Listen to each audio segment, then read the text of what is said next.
et l'adoration est la solution à nos problèmes. Mais il faut savoir que l'adoration, c'est pas forcément chanter, c'est pas forcément dire merci. L'adoration, c'est une vie. Et j'ai connu une fille qui n'avait pas forcément cette révélation. Cette fille, elle était... Je vais vous la décrire tout simplement. Madame et celle-ci s'habille en Gucci et sort toutes les nuits. Le genre de fille qui n'a jamais le temps et donne l'impression d'avoir été taillée par Cupidon. Le genre de bombe devant laquelle tous les hommes tombent de sa bouche ne sortent que des mots très pertinents. Ne lui parle pas d'iPhone, de Rolex ou de Louis Vuitton. Pour elle, ce ne sont que de jouer qu'entendent nos petits-enfants. Elle, c'est la perfection incarnée.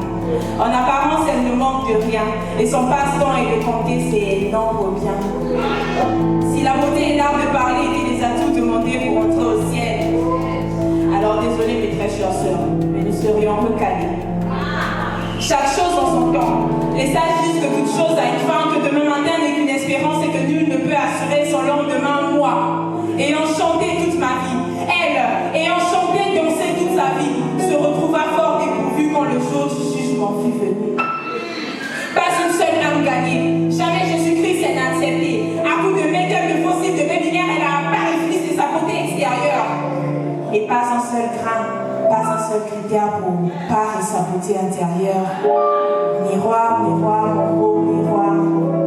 Je ne sais pas si ma fille a te demandé si j'étais la plus belle. Dans le fond, qu'avons-nous d'exceptionnel?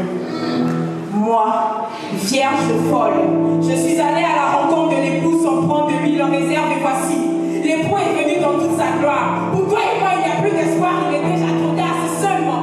J'avais écouté mon pasteur, c'est seulement. J'avais écouté mes frères et sœurs. Miroir, miroir, mon beau miroir. J'ai passé ma vie à te demander si j'étais la plus belle. Et dans le fond, qu'avons-nous d'exceptionnel? On court après des choses vaines, on court après des choses matérielles, mais pas un seul homme sage, pas une seule sage femme sage n'a su assurer son lendemain. Et quand l'époux fut venu, nul ne passa par ce chemin. Pas un seul homme sage, pas une seule sage femme sage n'a su assurer son lendemain. Et quand l'époux fut venu, ni ton make-up, ni tes bébés airs, ni ton beau gosse n'ont plus d'ouvrir la porte du ciel.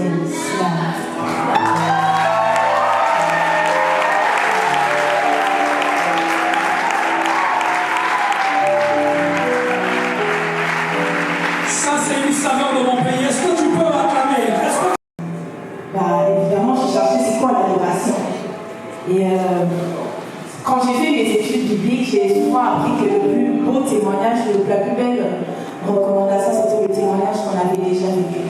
Et pour ma part, l'adoration a été une très grande solution dans ma vie de tous les jours.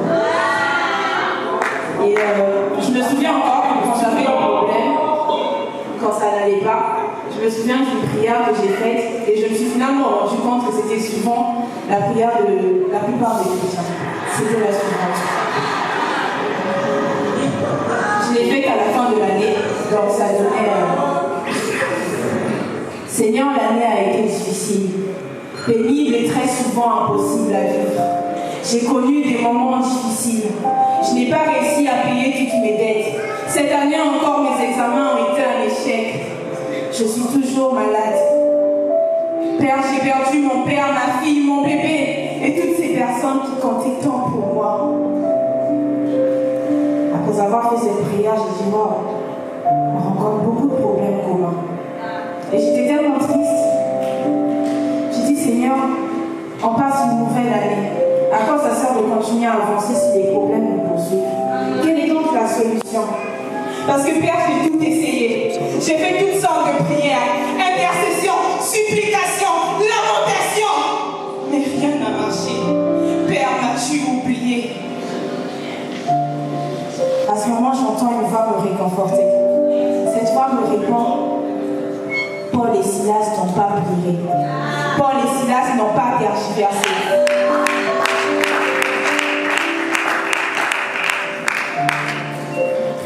Très souvent, dans nos moments de prière, nous devenons des mini-Pythagore. On n'a jamais été bon en maths, mais on invente des formules extraordinaires. Sobangai, Pesagan, Kabulagan, Zaba. commis au pécat. Pourtant, lorsque Paul et Silas étaient enchaînés, on leur avait mis des cèpes aux pieds. Comme toi et moi, ils avaient des problèmes. Ils étaient seuls dans leur prison face à leur frustration, face à leur dette, face à leur maladie. Ils n'avaient personne pour les consoler. Mais lorsque tout allait mal, lorsque tout semblait se refermer, ils n'ont pas tergiversé. Ils ne se sont pas agenouillés pour demander « Seigneur, m'as-tu oublié ?» Non. Mais toi, que fais-tu? Dans ce genre de moment, tu prends la position qui va avec ton équation. Tu te dis que le Seigneur ne t'entend pas, du coup tu élèves la chanson qui va accompagner ta lamentation et très souvent ça donne. Aïe, aïe, aïe, aïe, Sabaoth défend ma cause. Deuxième couplet. Aïe, aïe, aïe, aïe, Sabaoth essuie mes larmes. Mais même au milieu de la prison, alors qu'ils avaient été accusés à tort, Paul et Silas ont levé leurs mains vers le ciel. Ils ont regardé vers l'Éternel et ils ont élevé une adoration. Ils ont élevé une adoration. Pas pour dire que le problème était petit. Le problème était bel et bien présent. Mais leur Dieu était encore plus grand. Leur Dieu était capable d'accomplir l'impossible. Et si c'était en 2024, je les imagine bien en train de chanter. Saint, Saint, Saint, ô Éternel, toi qui as fait terre et ciel, je t'adore. Oh Dieu, je t'adore. Oh Dieu, tout en moi reconnaît que tes œuvres sont parfaites. Je t'adore. Oh Dieu, je t'adore. Oh Dieu. Nous avons prié, supplié, parfois même pleuré, étalé des larmes pendant des heures. Et parfois la solution n'est pas forcément la pitié, n'est pas forcément les pleurs. Paul et Silas sont un bon exemple d'une adoration qui a brisé leur chaîne. Ils ont été libérés et le Seigneur a entendu leur peine.